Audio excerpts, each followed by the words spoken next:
હાલો બધા ભાખરી ખાવા. કેજો મમ્મી જય શ્રી કૃષ્ણ બધા. જય શ્રી કૃષ્ણ બધાને. આજે અમે ભાખરી કરીએ છીએ. અરે વાહ, મારા સાસુ મને સ્પોઇલ કરે છે.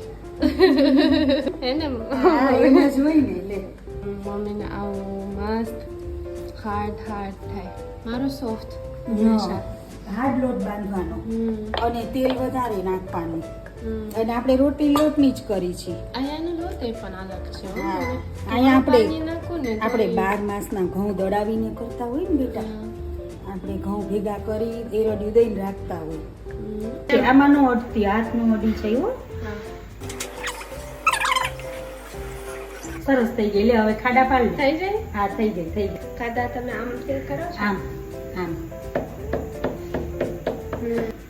ખાડા પારવાનું કહેવાય. હા આ ઘરનું ઘી. હા ઘરનું ઘી. માટી માટીની બને અને આ હાચવી પડે નહીં તો તૂટી જાય. It breaks easily. That's why usually people keep like 2-3 of these. ઘરે મમ્મી કહે છે તું 4-5 લઈ લેજે સાથે. ધરેલું છે. ઘી જોજે. હા